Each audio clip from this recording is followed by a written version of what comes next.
السلام عليكم ورحمة الله. ازيكم يا حبايب؟ عاملين ايه؟ كل سنة وانتم طيبين، رمضان كريم كده علينا وعليكم ان شاء الله.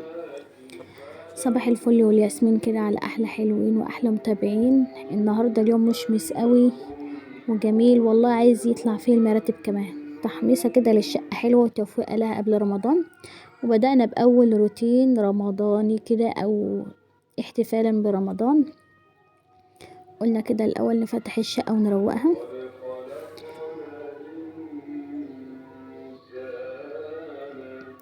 بدأت فتحت الشقة بقى كده عشان تتهوى كده وتغير الطاقة بتاعتنا كده، والبيت يدخله شمس كده ويطهره برضو حلو، ونستفاد من شوية الشمس اللي بتوع النهاردة. طلعت بقى الفرش بتاعتنا على الشباك كده، وسبت الهواء ايه ياخد ودي كده في الأوضة. قبل ما نبدأ الفيديو بتاعنا بقى كده، متنسوش لايك واشتراك وكومنت وتفعيل زر الجرس عشان يوصل لكل جديد كده معانا وهنعمله ان شاء الله في رمضان. كل سنة وانتم طيبين. كنت شارية بقى طبق جبنة كده، دول ب60 جنيه يا جماعة. الجبنة غلت يا جماعة وكل حاجة غلت. ما علينا، صباحكم زي الفل. النهاردة كده بدأنا عملنا طقم سحلب كده عشان ايه احتفالا بقى باليوم المشمس ده كده، وعايزين نفطر في جو مشمس وحلو. ودي الطعمية اللي انا كنت عاملاها معاكم، سبتها تفك وحطيت عليها البيضة. برضو هي بيضة بس هي اصلا فيها كزبرة والشاور بتاعها وبهاراتها وملحها وكل حاجة. انا بحطش عليها اي حاجة الا البيضة ورشة ملح بس، وبق ماء اللي انتوا هتشوفوه ده بس. بدأت اقلبها بنت ناس كده بتبقى ما شاء الله عليه. جبت خرطة الجبنة دي بقى كده وقلت ايه، سامحوني انا بشيلها بايدي يعني كالعادة، يعني ايدينا اكيد نظيفة. حطيت عليها بق لبن كده عشان تبقى جبنة يعني دسمة دسمة. ودي معلقتين طحينة كده قمت حطهم عليها برضو. جبنة بالطحينة كده يا جماعة ما اقولكوش. ملح وبهاراتك وكمونك بقى، عايزة تحطي شطة حطي براحتك. مطبخ عالم مفتوح يا جماعة، كل واحد بياكل اللي هو عايزه واللي هو حبه. بس رشة ملح وكموني وطحنتي وحاجات من دي جميلة جميلة جميلة بجد، جربوها تحفة. ودي الطعمية حطيت عليها السمسم. احنا كنا الاول بنعمل تقرصة الطعمية كده واحط عليها سمسم، اجي احطها في الزيت يقوم السمسم مال الطاسة كده والزيت وما استنفعش بيه. انما تحطيها في قلب العجينة زي ما انتوا شايفين بتطلع بالشكل ده كده. فطار سريع خفيف كده على قلبنا وعلى قلبكم ان شاء الله. سحلب وطعمية وجبنة وطماطم وخيار، والعيش رحنا جبناه اهو صابح وزي الفل.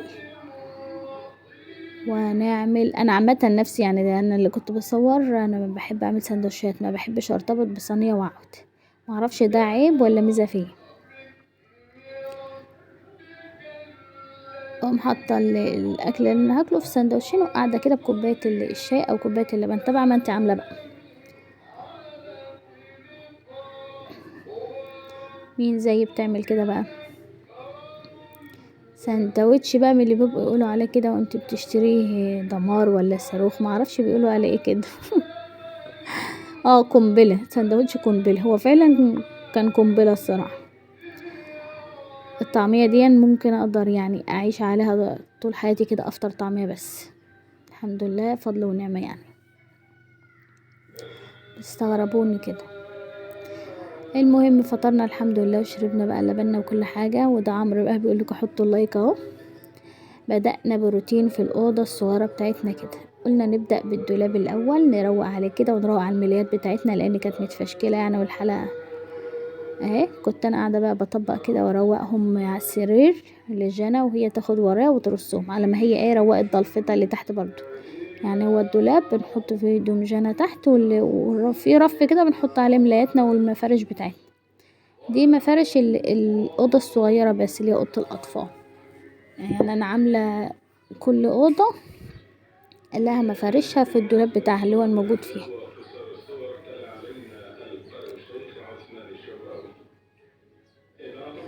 لايك بقى وتقومي كده تشجعي وروقي كده على الشقه. يلا تاتا تاتا، احنا كنا بنقول بنروقها يلا على رمضان على العيد، لا عايزين ندخل كده بطاقة ايجابية وحلوة كده على شهر رمضان مبارك بإذن الله. نعمل لو عملتي اي تغيير في شقتي كده بديكي طاقة حلوة وطاقة ايجابية جميلة، وبتحسي بجو رمضان الشاعري الحلو ده، على فانوسين، على جو. لا ده انت لو قلبت السجادة يا شيخ ما تصدقوش محدش يقلب السجادة. طلعي انت بس حتى في الشمس تتحمص كده وروقي عليها، ولو غيرتي الكراسي بس من هنا لهنا او كنست تحتهم كده وترويقة اكيد هيفرق معانا. المهم بدأت اطبق اهو بقى، احط كل الخداديات اللي هي الصغيرة دي في قلب المفرش الكبير كده، يبقى كل طقم بخدادياته يطلع كده. الصراحة كنت قاعدة يعني مربطة دماغي مش شايفة الصراحة، وبحب استجم الصبح كده كمان في الشمسية، بس يلا قلت ايه ضحي واقعدي كده ايه نبدأ ندندن كده في الشقة بقى، ونعملها اي طقوس كده رمضانية ان شاء الله. كل سنة وانتم طيبين، اللهم بلغنا رمضان لا فاقدين ولا مفقودين، اللهم امين. هم لايك كده، شجعيني بكومنت كمان منك جميل كده.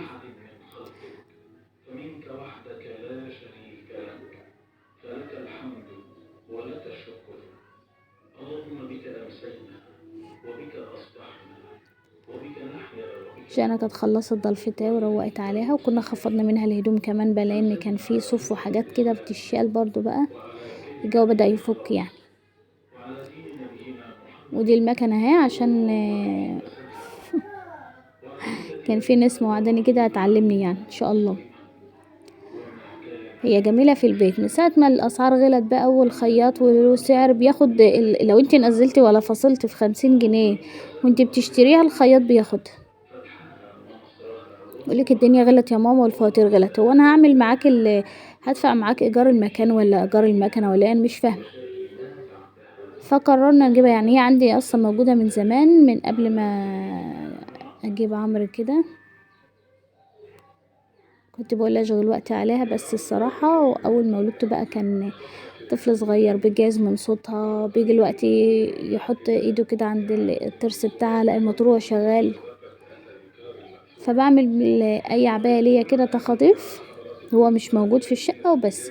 قلت ما يبقى يكبر هي موجودة عندي بقى، اذا عملت مشروع منها او حاجة او يا دوب تكفي بس على شغل بيت يعني. انا كمان جايباها مش في دماغي مشاريع يعني ولا ربح منها، يكفي ان انا اعمل حاجة بيتي،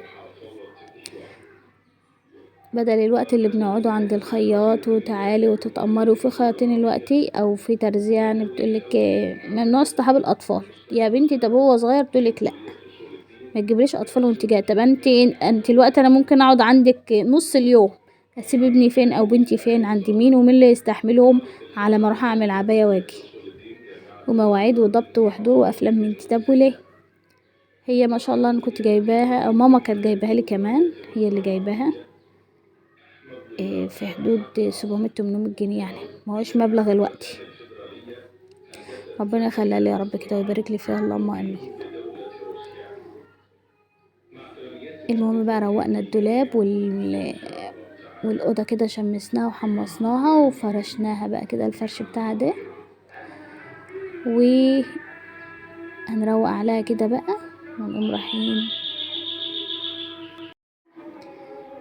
هنا كنا بنعين بقى الهدوم الزيادة، انا بحط الهدوم الزيادة بتاعتي في شنط كده تحت المراتب. ضلمنا الشقة اهو عشان كان الظهر ادن علينا يعني كده، وبنبقى نحب نضلمها شوية عشان لو في دبان او حاجة. وعملت الغدا بتاعنا بقى رز وسمك كده وسلطة، اتفضلوا معانا. بس يعني ما صورتوش كله في اعماله الصراحة، لان احنا الكهرباء بتاعتنا بتقطع من الساعة 1:30 اللي بتيجي 3:30، او من الساعة 1 للساعة 3، تبع ما العامل اللي رايح يقطعه يعني على ما يوصل. كنت انا في الوقت ده بقى ايه رحت شوية السمك عند ماما، وعمرو معايا اهو بيدوق لي التوم. ربنا يبارك لي فيه يا رب اللهم امين، ويبارك لكم في كل اولادكم وحبايبكم يا رب. تعمل ايه؟ دق يلا لو عجبك الفيديو بقى بتاعنا متنسوش لايك واشتراك وتفعيل زر الجرس عشان يوصلكوا كل جديد. شاطر امنيات مني. يا عمر كنت مصورة السمك معاكم اهو، بس كان في شباك فوق الفرن اصلا كان معلي الاضاءة قوي ومش موضح الشوي كمان. التملحة بتاعتي بقى شبت وكزبرة وليمون ملح وثوم وشطة وفلفل اسمر وكمون، واقوم مصفيه كده. ما فيش بقى جو اللي هو القش والكلام ده. بنحط رغيف عيش او ورق يعني طبعا انت بتحطه وتتعاملي مع الاكل بتاعك.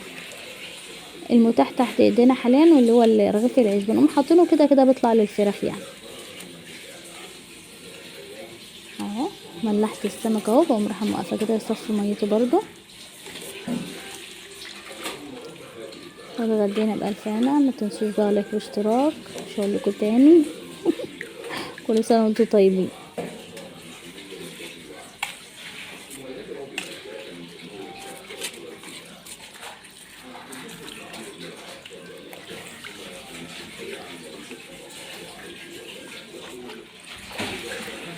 السمك ما شاء الله كان في الشوي تحفه تحفه تحفه ما شاء الله يعني. يتاكل طري كده. سلام.